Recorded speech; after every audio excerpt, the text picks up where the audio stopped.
Yeah. Oh man. Oh, that was a good nap. What time is it? Uh-oh.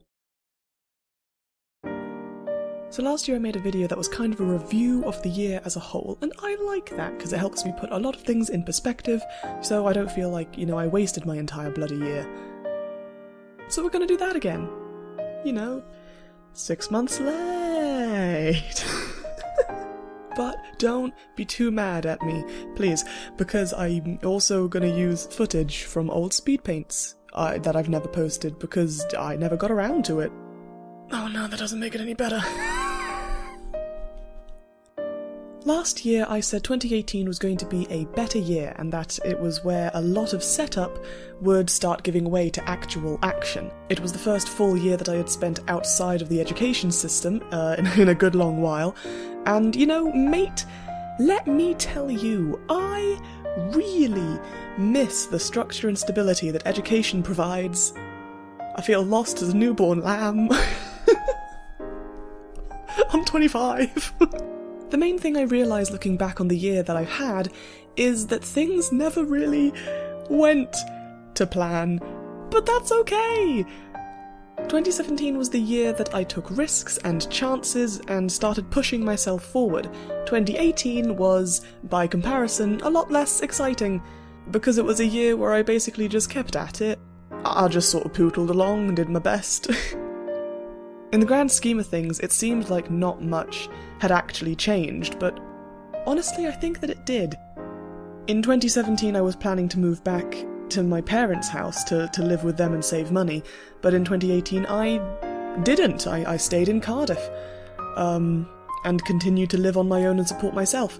My temp job became a permanent job, which, was great because I was employed, and, was building my savings back up, and I enjoyed the place where I worked. And, there were plenty of things that I didn't do in 2018. Like, I didn't do any animatic plans that I just planned. None of those happened, because I decided to start with the biggest and the most complicated one, and then life happened and I couldn't finish them. That's just sitting in my work in progress folder. I want to finish that one day. Probably 3 years from now. I made this big to-do at the end of 2017, being like, these are all the animatics I have planned. I did none of them. None of them. And it's a shame, but it happens. I did other videos instead, but I've decided that I actually really like doing the little animatic shorts, so I want to actually make some of those in the future. Maybe finish the big one that I hinted at. And finally. Where was I? Failure! Right. Failure is very important. I also didn't set up an Etsy store or table at a convention in 2018. However, I've changed that this year. So, hindsight's 2020. Wait till the future, past Charlotte. What? I've at least met one of my goals in the wrong year. Honestly, I don't even mind that I didn't get around to the things that I wanted to in 2018 because I knew that I wasn't going to. I went into that year with a loose plan and a huge list of things I wanted to achieve, and I was open to any changes that the universe threw at me, knowing that I wouldn't get every single one done, but honestly, it was a really nice way to go through the year. It made me feel a little better about doing the little things as I went along, rather than having this big looming list over my head being like, I must achieve! I have to be productive! I didn't do that, because I know I procrastinate a lot. I mean, with that being said, I still feel super guilty for not getting any of those animations done. One day. While we're on the subject of failure though, I will admit I am also sad that I couldn't finish Inktober this year. After doing it in 2017, I was like, yeah, now I've proved to myself that I can do it, so I'll do it next year. I didn't. It's why I'm using these clips from the last few that I recorded before I had to stop. It was, a huge shame, but I was working full time, and also, soon after these videos, my computer broke. And so I had to send off my laptop to get fixed, and I couldn't edit things, and, I just let that go, because that's when, life started happening, and I was focusing more on life things than video things.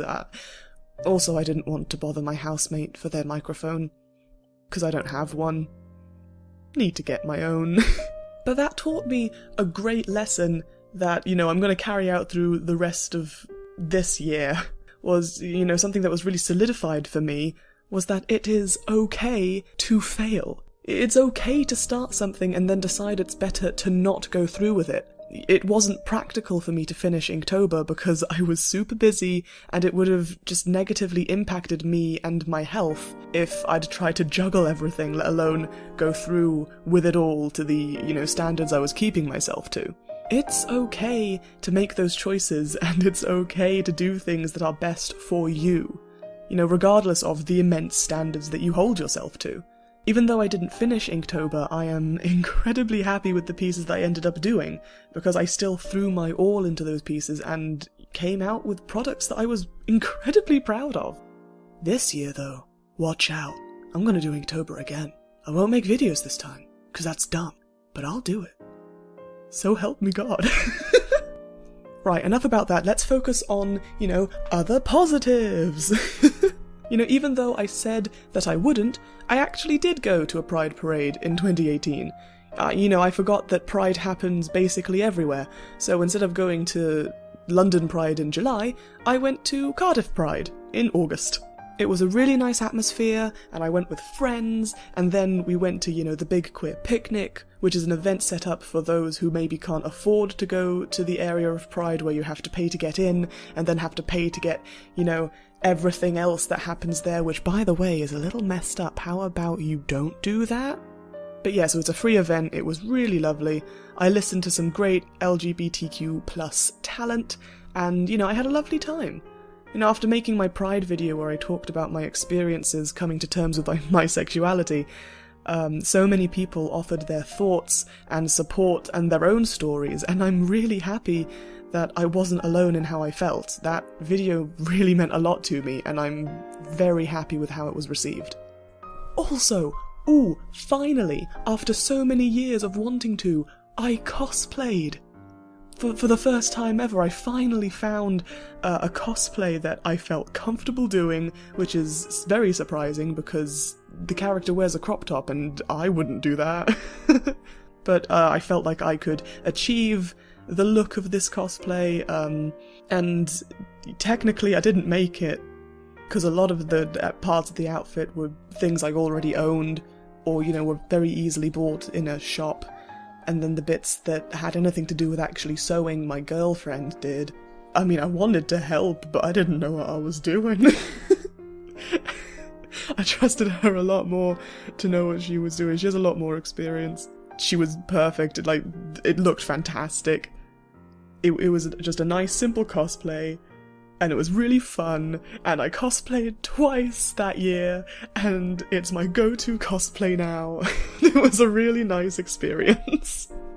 And thinking back over 2018, I'll admit that a lot of the notable things I did happened in the summer, because I was lucky enough for my partner to come and visit me. She's American. The swine. Yeah, but my partner came over to visit me, and it was honestly the happiest that I had been that whole year. Being with her solidified a lot of things that I had, already had set out in my mind, I suppose. And it reminded me of how thankful I am to have so many wonderful people in my life. People that I take inspiration from, people who I aspire to be like in terms of work ethic or drive or just being so gosh darn pleasant to be around. I was able to spend a lot of time with my friends that summer, and it was just really nice. I also went to go see Heathers in the Palace Theatre before it would hit the West End, and it was amazing. They did such a good job, and the songs were brilliant. I cried at multiple points during the production. It was such a good night. Rosie, Carwin, my boys, thank you. That was a fun double date we all went on. It was really nice. On like a different sort of personal side of the year, like my weight loss is still ongoing because I have a lot of unpredictability in my schedule. Also, I just love cake. I love unhealthy food. It's just so good. And I have no self-control whatsoever. You know, I still go to the gym semi-regularly, which is, you know, better than quitting entirely. And I have maintained a healthier weight and lifestyle. Many people have said I look a lot healthier and seem a lot healthier. I feel a lot healthier. I feel a lot happier. I mean, I was happy in the first place, but now I don't get out of breath when I run upstairs. I mean, I'm not at my goal yet, but it's a slow process, and I'm like halfway there. And I know that I need to keep, you know, working through it. Frankly, I'm just impressed that I've stayed consistent this year. I mean, like, I didn't give up this time. It was fantastic. Had a great time. 2018 was the year that I thought it would be, you know, where I started working on the foundations that I laid down for myself. The things that I experienced in 2018 have influenced my choices through this half of 2019, and I'm already seeing such wonderful results from that. It's really weird making this video halfway through 2019, because there's a lot of questions I had during December of 2018 that I was having a lot of trouble, you know, thinking through my head, and they've already been answered for me at this point. Man, it's trippy stuff. Something that's, like, still constant for me, though, is that now that I'm out of uni, now that I'm out of university, I'm honestly feeling a little lost. Like, you know, many of us in our mid-20s, we're feeling a little directionless in what steps to take next. I mean, I know the place that I want to be in the future, but how to get there is very undecided at this point. Do I want to go home, despite the fear of stagnating? You know, at home I can earn money for savings while not having to pay rent or utilities. Do I want to stay in Cardiff for even longer, or even move to somewhere else entirely? You know, and properly try to make it on my own, without any friends or connections or whatever? Do I stay in retail, or do I try a different profession? One that's scary and unfamiliar that I feel horribly unqualified for. You know, one that I feel I may not excel in, but one where I can earn a lot more money and develop a lot more skills. Learn a lot more skills. Can I get a job like that and still have time to do art or make videos or not go insane? It's scary to think about even a year in advance at this point in my life. There are so many choices that it can quickly become overwhelming. I know that I want to spend as much time as I can in America at some point with my partner. I know that I want to move away from retail and earn more money. I know that I want to make more animatics, even if they take a long time. I want to still push through even when I'm feeling entirely lost and when I feel like I'm not going anywhere. Whenever I really sit down and think about it in detail, you know, trying to work out the practicalities of it all, I honestly don't have a very good time. I feel that a lot of people I know what direction they're walking in and what set path that they have been following for a while, and they're just moving forward at a pace that I can't match. I feel like I'm awkwardly floating in space, you know, like flailing and grappling for any resemblance of structure that I can find purchase. You know, I'm desperately trying to get my feet on the ground so I can actually go somewhere. But you know, thinking about all that, and if you're feeling that way as well, here's the worst kept secret in history. Everyone feels exactly the same way. None of us know what we're doing. We're making it up as we go along. A while ago, and by a while ago I mean like months, this is like back in February, I spoke with a really good friend of mine who had also come back from being away from home for a while and was also feeling a little lost. We spoke about what we had done and really how proud we should be of what we've achieved. I may not feel like I'm going anywhere, but I've already gone somewhere. I'm so focused on what's ahead of me that I haven't been paying attention to where I've been, like... I mean, I've supported myself for 2 years, and even if I did go home to live with my parents, there would be no shame in coming back. In this economy, like...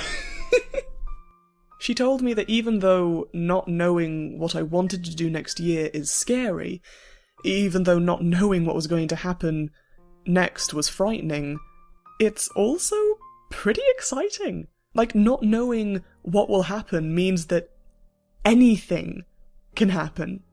So, honestly, I'm not sure what my solid goals are for 2019, especially halfway through. But I know the sort of things that I would like to achieve, and I have a basic idea of what steps I need to take to go towards those goals.